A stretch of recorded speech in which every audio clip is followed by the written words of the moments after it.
Welcome aboard all. Special guest this week is Jimmy from the DIY Digital Railroad YouTube channel. We chat all things about his YouTube journey and also some of his awesome Arduino projects that he's been up to.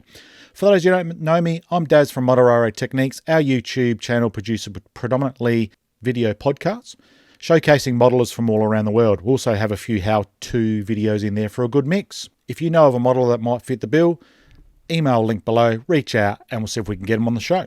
Do not forget to subscribe, like, click that little bell icon to be notified of upcoming content. Also, I have a Patreon page, link below. Big shout out to my super fans out there who are supporting the channel. Every little bit counts. Without further ado, let's get started. Scenery lighting without wiring, so powerful yet so easy. DwarvenEnterprises.com. Dwarven Enterprises will be offering MRT viewers a 10% discount on all sales. Use the code word MRT 2021 to get this deal.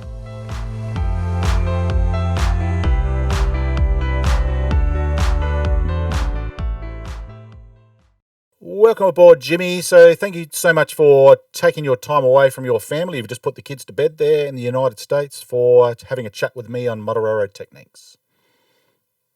Oh, I'm happy to be here. Always a pleasure. That's great. That's great. So obviously you can be found on, you've got a great little YouTube channels. How I came across you is DIY and Digital Railroad. I'll put all these links below and you'll see the ticker going along the bottom there. You also got a Facebook page under the same name. You also got a lovely little Etsy store. We'll talk about 3D modeling, which is DIY and Digital Railroad as well. So is anywhere else we can find you, Jimmy, or is that pretty well the three main places?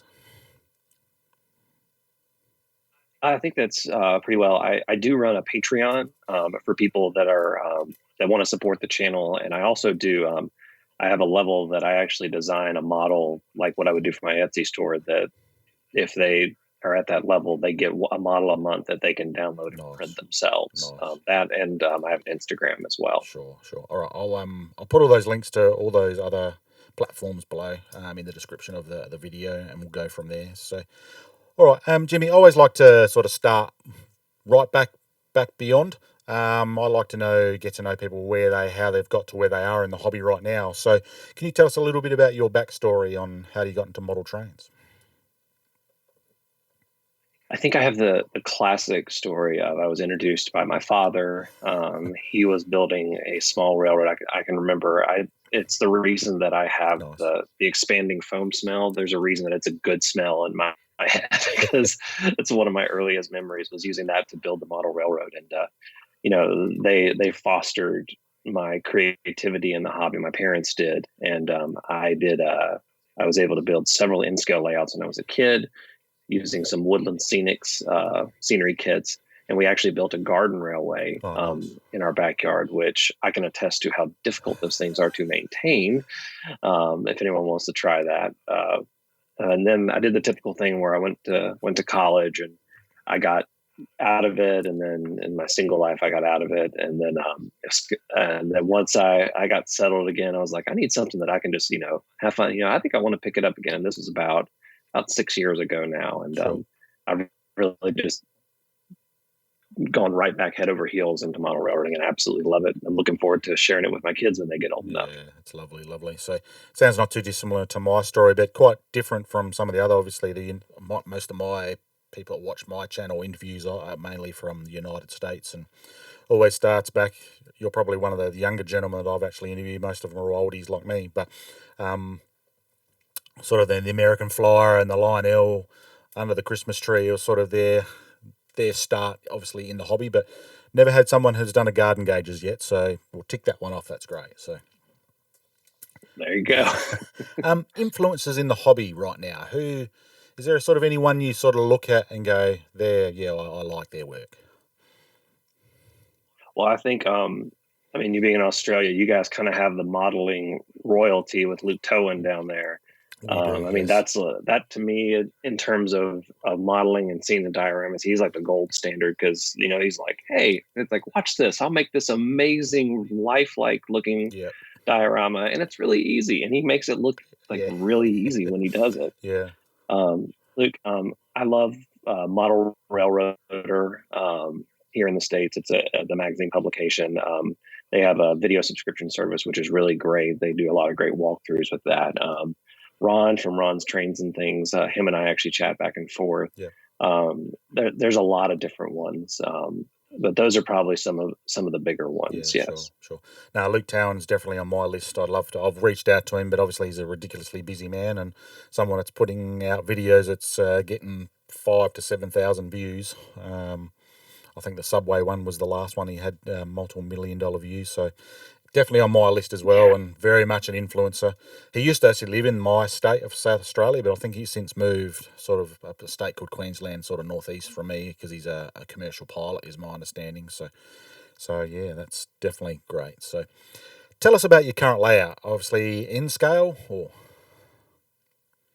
Yes, I actually have the one that I just built for my channel, which is actually it's sitting right back there, called MRR1. And what I wanted to do with it was I wanted to build something and show people building it that if they wanted to get into the hobby, a railroad that I wanted to make sure that looked good, but it's also not intimidating to build because I really like showing people it's like it's not impossible to build these. You can do it. You just got to take your time and really just do what you want. But the one that actually I've only really told my patrons about on Patreon is, with the exception of the benchwork, is the next one that I'm building, nice. which is built on a 30-inch by 80-inch. You have to forgive me, I do not know what that is in Yeah, that's metric. fine. That's fine. Um, and yeah, hollow core door, which is a fun size for in scale Yeah, layouts. yeah, I don't know if it's common down there, but it's one of the common sizes in the States is to go literally buy a hollow core door, a cheap hollow core door, and stick a in scale layout on it. yeah, So, nice. and I'm really going to try and cram as much as I can into it without it looking crowded. So I'm looking at putting a yard in it. I'm looking at putting a mine and several industries in it and having several different scenes. So I'm going to be playing with space and Sure. maximizing what I can get in a relatively small space. Yeah, nice, nice. That's going to be sort of an operation, like a more prototypical operation style layout as well. It's kind of a mix. I would love to have something that's really prototypical and you can operate and you can bring your friends over and operate. But I also sometimes I don't want to sit there for a day and write up the operating scheme for this. Sometimes I just want to go play with Yeah, trains. So sure. I just like to I like to build my layout so that yes, I can operate them prototypically, but if I want to just go and run trains and do that, I can do that and it's not going to mess up anything. So kind of a mix. Yeah, sure. I think that's from memory. It's one of the first videos I came across of yours was an operating scheme that you'd come up with using Google Sheets. Can you sort of tell us a little bit about how that Oh sort of wow, how that that came about? Obviously, it was a video of a while ago, I think, from memory, so it was back in the day. But yeah, it was a fantastic little introduction, I suppose, to operations.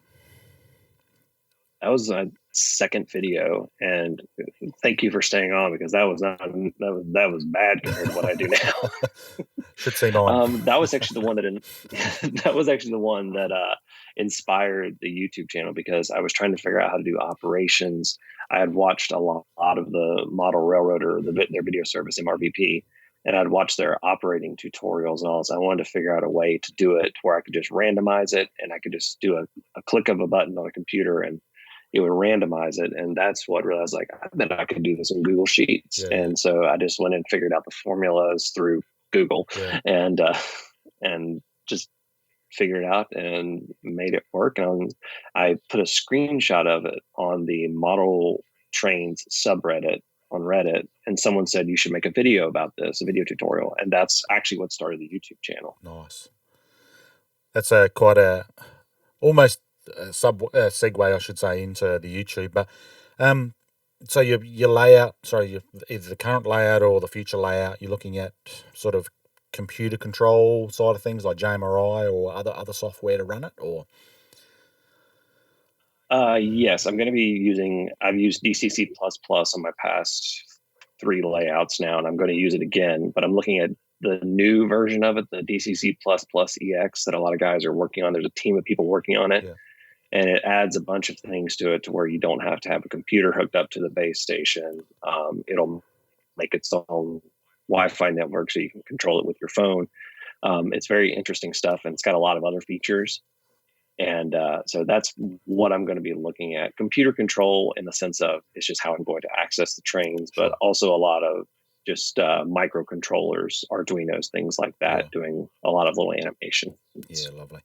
So we've briefly touched on your YouTube journey and sort of how you got into it with that video. That I thought it was quite a good video. So obviously, what the undertakings you're putting out now, you can tell that that is your profession, because they're very nicely edited, and I'm still trying to learn it myself, with limited time that I've got to put videos together. So tell us a little bit more about the passion and the drive behind the channel for you. So what it really is I would say that model railroading is my one non video related passion. I've been passionate about doing video production for a very, very long time, since I can date back to the first family camcorder that I may have accidentally broke when I was 8.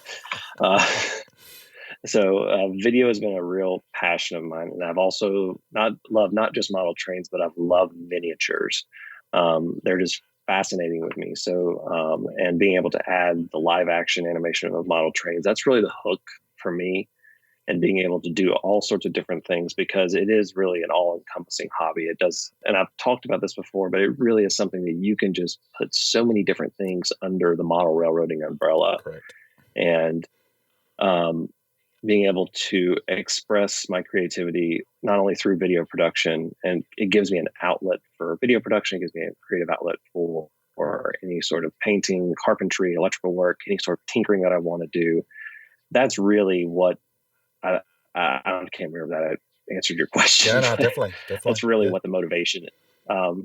That's really what keeps me going. That's really what I like. So yeah, lovely.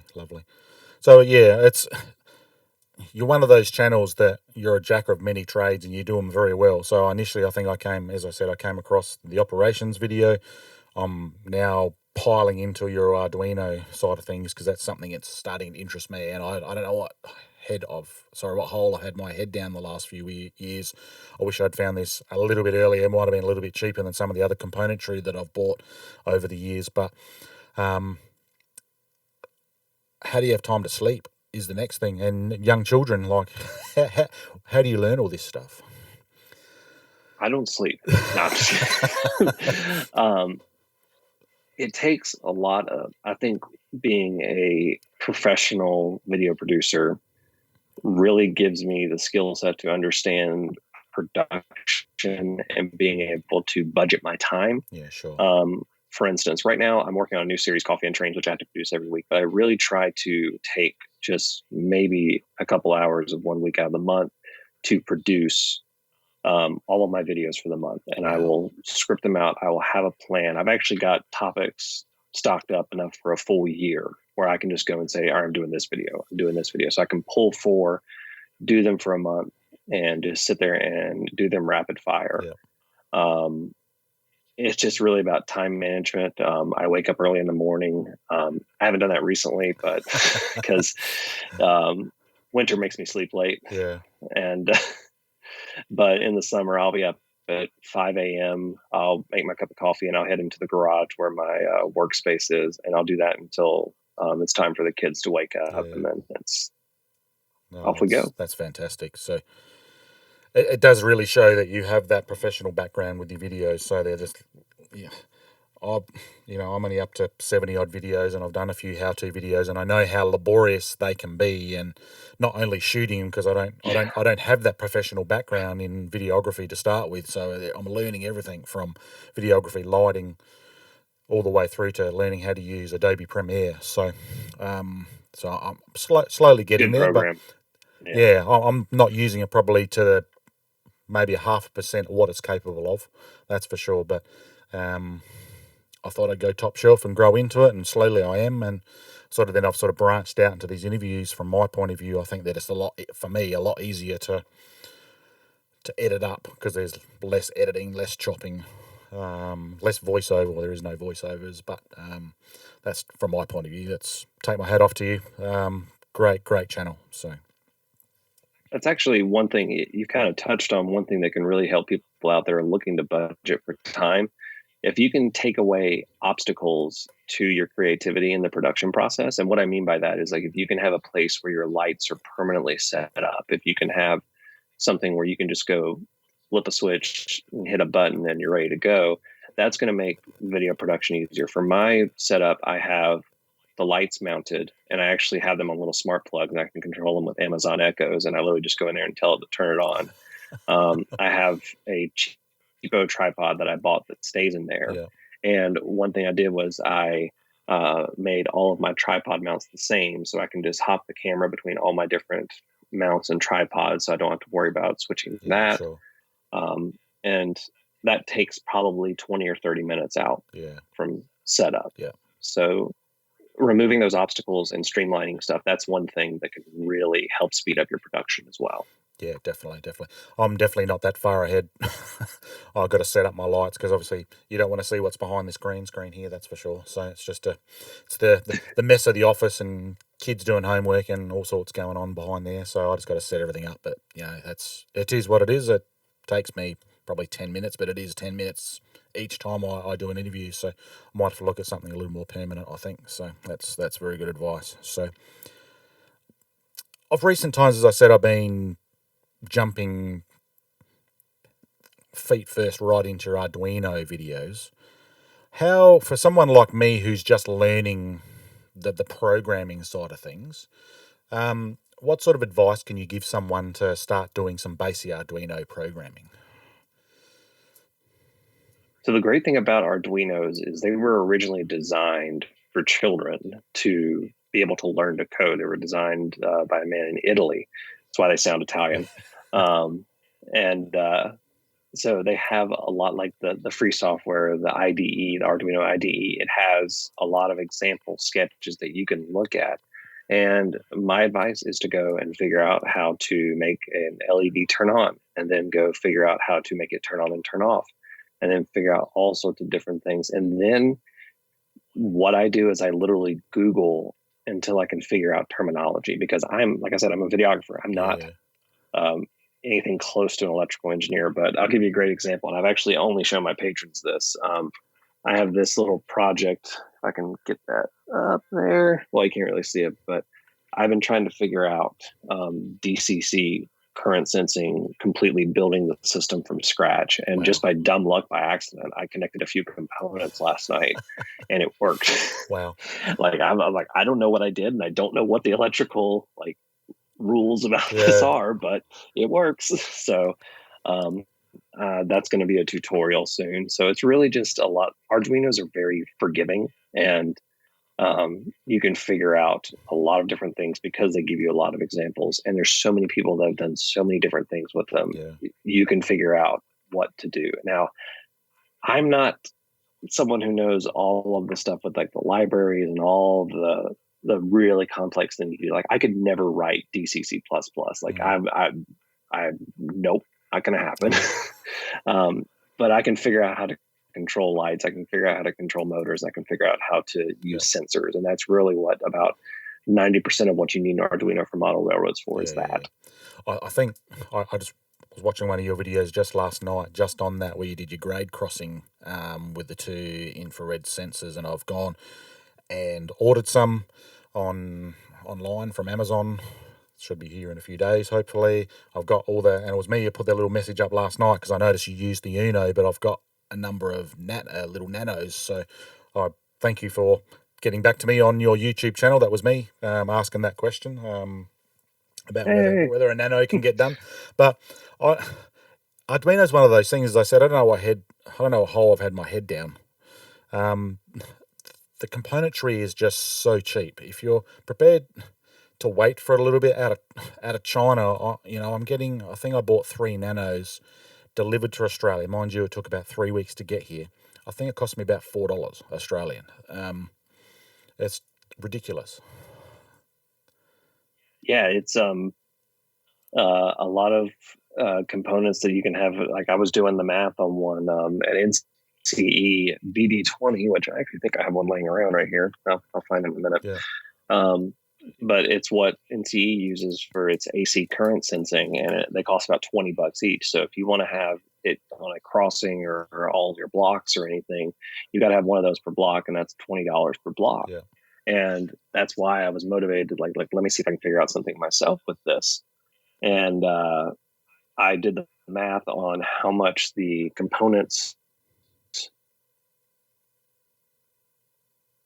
will cost. $2.77 to build one of these that does something similar. Yeah. Wow.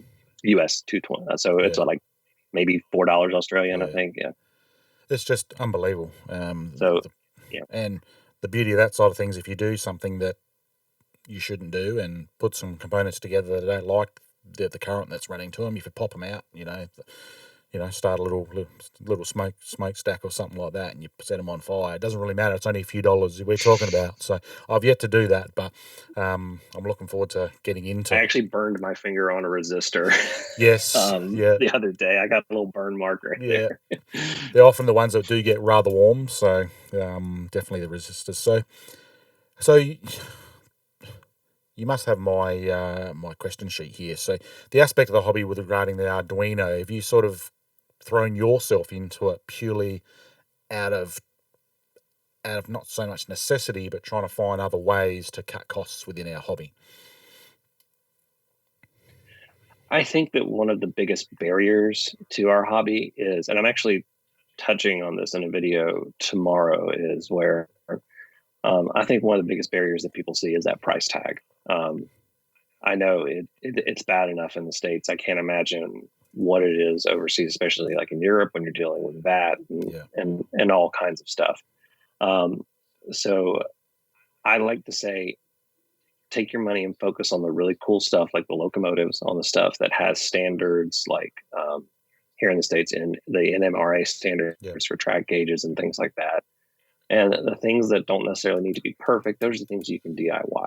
And I've had a lot of people ask me with my 3D printing, am I ever going to 3D print rolling stock? I'm probably not, because I'll mess that up more likely and it will not be yeah, consistent. yeah, yeah, So it's really just a balancing of costs, because it's the things that you can't build are the things you should buy. yeah. And the more you can figure out to build, the less you need to buy. But I'm never going to build a locomotive from scratch. But No, um, and I'm never going to build anything that needs to be super consistent on the rails.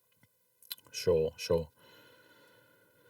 So you've already sort of touched on future videos. Is there anything else you're looking at? Obviously, you're looking at the current sensing. Is there any other Arduino type based projects for the DIY and Digital Railroad channel coming up? Um, I really want to get um, DCC stationary decoders with Arduinos figured out.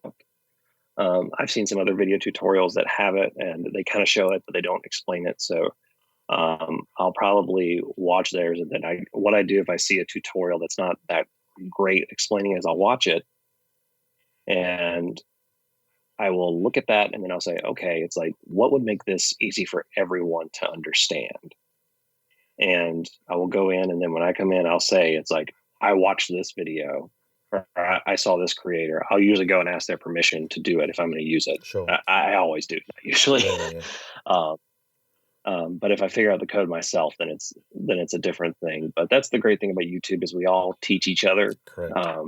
It's a lot of fun. I know I've learned from other YouTubers. I've learned from non-model railroad Arduino people, but there's a lot of people who've done a lot of things.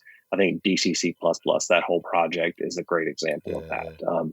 There are a lot of people who have done how to build DCC++, how to do all sorts of different things.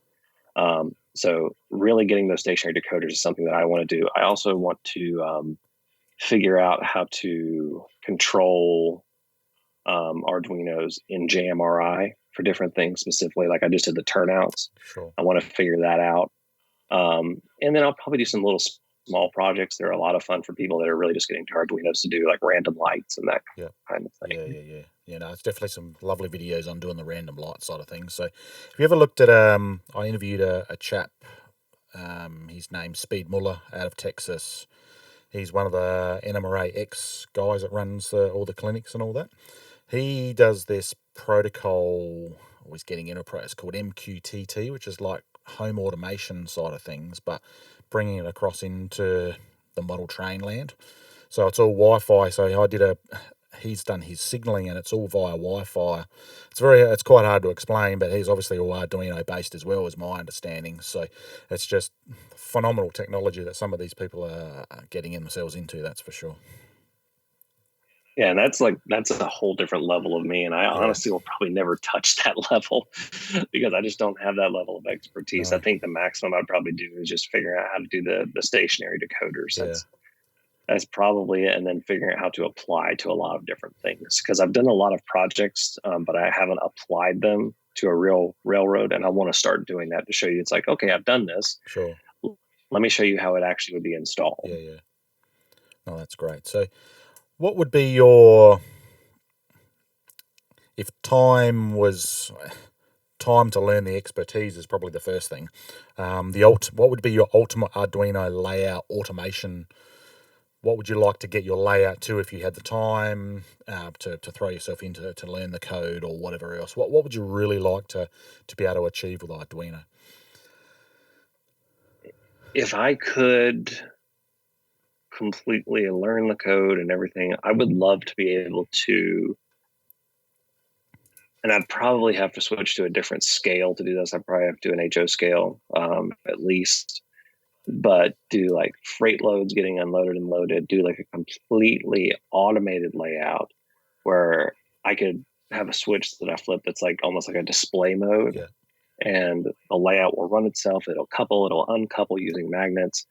It'll dump coal into hoppers. It'll do all sorts of different things, and you can basically just push a button and train would start, do its thing, do a pre-programmed set of moves, and then head back off the layout. Yeah, nice. And not just a simple train running around track, but does what a train in the real world does. Yeah. That sounds great. So I use a program called Train Controller, which is German software that, mind you, it's not Arduino based, but you could probably achieve that type of thing, but you are buying a very hefty priced piece of software. Yeah. So anything German is expensive. Correct. It starts with their cars, but I was lucky enough to be bought a copy of it by my father a few years ago now, which was great. So as a present, so I've been sort of running along with that, but I'm still trying to now work out how am I going to get Arduino to interface into Train Controller. That's my next task, I think. So seems to be with JMRI, it's a lot easier because it seems to be that's sort of where it's headed, but not so much with the German undertaking, unfortunately. So yeah, maybe the DCC route will. Yeah, hopefully. I think maybe I can figure out the DCC decoders and that'll work. Yeah, that's right. So now there's actually one out there. It's called Coma or something similar. They're out of Holland, I think it is, and they're made a Arduino-based stationary decoder, which it's quite flexible actually. So it'll drive servos, it'll drive lights, it'll drive solenoids, it'll drive normal motors as well. So it's actually quite, and it comes in a kit for about $7.50 or €7.50, which is probably $14 or $15 Australian, I suppose. Obviously, you got to get it here, but so that might be something I'll look at. But that looks quite exciting too, how he has developed that. So, 3D printing is obviously another passion of yours, and I've yet to jump into this side of your videos. I've watched a few. I watched one Tinkercad last night, and it just blew my mind. Where have I been? I need to learn this program now. So, thanks for that. What's really fun is you can also design Arduino circuits in Yeah, Tinkercad. So that's just the whole. Just be ready to dive in the rabbit hole when you do that. Yeah, I did see that little tab, and I've yet to click on it because I need to learn how to do some basic stuff, I think, first. So 3D printing is obviously big on your agenda. You've got your Etsy store, which we'll show in a sec. So why did you get into 3D printing, and what sort of printers are you using? So 3D printing was just something that where did I buy my first one? I bought a FlashForge Finder. That was my first one. And I just wanted to try and do different things, do custom, because I think the thing is I'm terrible at scratch building. So I'm never going to be the one that cuts the styrene and glues it together. And voila, I've got a perfect replica of a factory in 1957. Yeah, yeah, um, so I really wanted to be able to customize. And with my creative background and me knowing some uh, 3D design through software like Blender and that kind of stuff, I was like, I can go make things yeah, and then I can print them. So I tried that. I started off with the filament printing, and you can't really get detail on a small scale as much. And then once I got my first resin printer, which was yeah, it was a longer orange tin, and that was okay, but I didn't really know what I was doing, and I kind of ruined that one after about a year. yeah. But I've had a pair of Anycubic photons that have just been my workhorses, and they're finally Anycubic is finally starting to phase those out. So I'm getting ready to switch up printers. Yeah. And I just got an Elgu Mars 2, and it's my first monochrome screen, which basically means that the light that comes through, it has a lot more UV light that it lets through in the pixels than the traditional printers, Cool.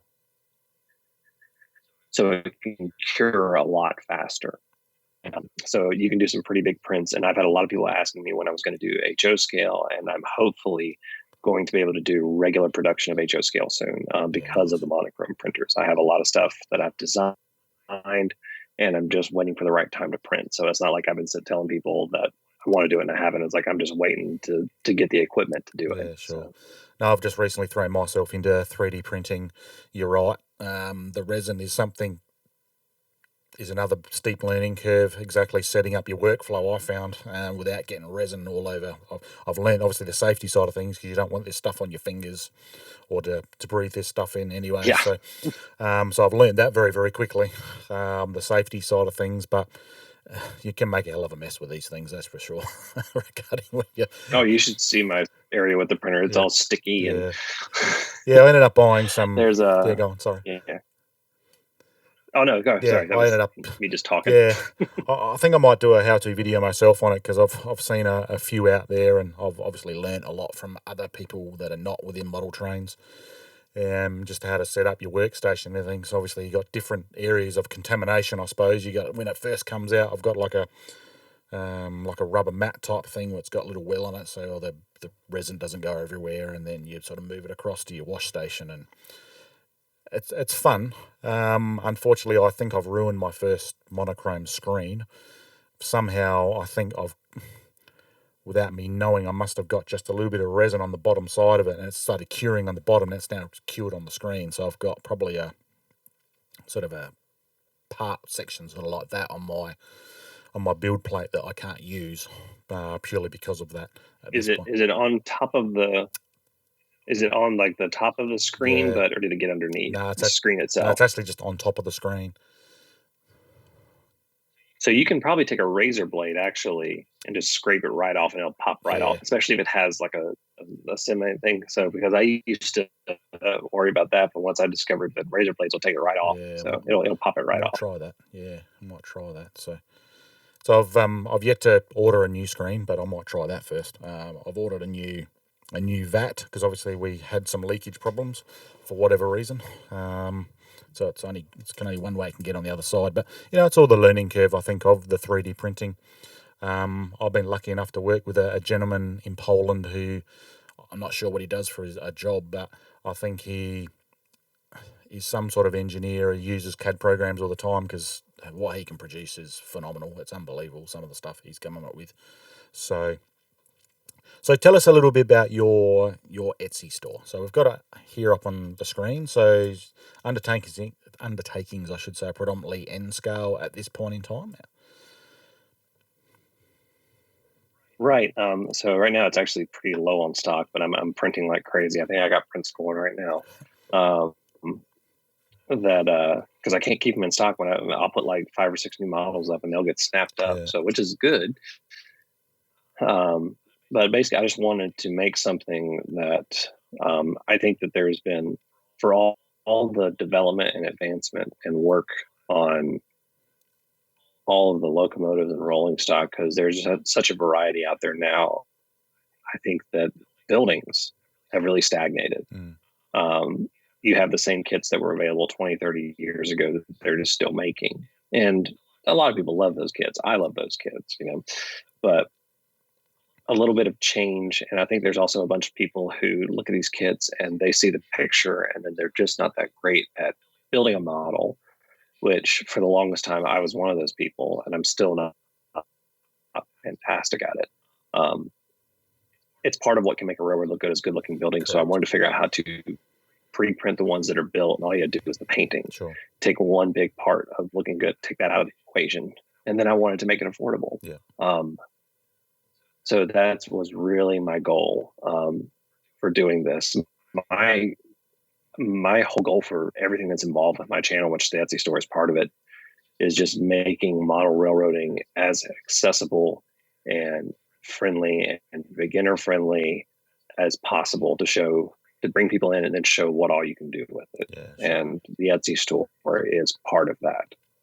No, definitely. As I said, I only just stumbled across, obviously, since researching for the interview, but looking at, a 5-story building that you've built, $10.76 Australian. So what's that? Probably not even $7 American, I wouldn't think. Unbelievable. So Yeah, they're I do sell my when a print doesn't come out perfect, I sell it imperfect. So that's actually the imperfect print price. right. So that one, I think. Okay. But I was like, the things that I consider imperfect, people are going to still be okay with. Yeah. And if I say it's imperfect and I sell it for less, someone's going to still get good use out of it rather than me just chunking it in the trash. Yeah. And so if I basically just do it for a little over the cost of the resin and the shipping, Okay. then there was that. But that's one of my favorites I built. And that's one that actually benefits from the monochrome screen, because on the standard screens, it takes about 12 hours to print one of those. Yeah. Okay. So that's obviously a resin print, that one. What were you That's a saying? resin print for the building. The base and the roof I print on a filament printer. I have a Prusa Mini, which I do all of that. I've used several different filament printers, and I will tell you right now, if you can afford a Prusa Mini, or I've never used a Prusa Mark III, but if you can afford a Prusa Mini, get one. They are phenomenal printers, and they are just they're creepily quiet. Like, if I didn't know that they were going, I wouldn't hear them. Yeah, Like, sure. So, yeah, we've got that building up now. Obviously, how it comes out to your customer, even the regular print at 20 Australian dollars. If you were to buy that undertaking with another bigger brand, that was, I think Woodland Scenics make some that are just pre-made models effectively. I think they're about $40 or $50, Australian, that is. So, I think the prices are more than reasonable, because I think the build time, as you say, it's quite a number of hours, but the CAD time on the back end of that, I would think, be quite laborious as well, trying to design that building. right, yeah, and I do have process and templates for some of my more standard looking buildings, but I'm trying to break out for some of those. I'm getting ready to go through the big one that I'm working on right now that a lot of people have asked me, because I designed it a while back, was I'm redesigning a chemical plant, a small chemical plant, and it has a Nice. lot of details in it. And I want to make it's probably going to be my most expensive set that I'm going to offer. And for good reason. It takes about 4 prints to get one out. Yeah. Okay. Um, but really, it's just about, I'm not trying to make a killing. I'm not trying to do this. This is basically just helping me support the channel and support my hobby right here, so I can keep making these videos and hopefully helping people out. And this is just another way that I'm able to do it. Yeah, it's definitely the case. I've yet to get into something like that myself. I've only been doing this a bit over a year, but an Etsy store, whether it's something I might get into, I'm not sure what I'm going to get into. Probably something 3D printed, I would think. Probably more European based, obviously, because that's sort of what I model. But 3D printing, I think, is probably one of the most revolutionary parts that's come into this hobby at this point in time, I think. So, just purely because what you can do with them. There's a myriad of STL free files, or just paying just a few dollars for a creator's work. And there's some phenomenal. I came across one last night. Last night was a grade crossing to go with that Arduino sketch that you did the video on, and it's just phenomenal. The amount of detail that people are putting into these things, and I'm literally printing one now. It's a 5-hour print, but I'm literally printing as we're talking. So I just, yeah, the Anycubic, I should say, as of my first 3D printer. It's only a few $100s. What you got to lose, really? I don't think it's just fantastic, the technology. It's just mine. I was going to ask you which printer you had. The Anycubic. Those things are good printers. If you, by the way, you can use the Elgu Mars, not the Mars Pro, but the Mars screens on those. Right. So Okay. it'll save you some money when you're replacing screens. I'm glad I found that out. I didn't find that out until at my second or third screen replacement. Yeah. Once I did that, it saves you, because I think the Elgu Mars screens are $30 US, Okay. versus the Anycubic screens are like $70 US. Okay.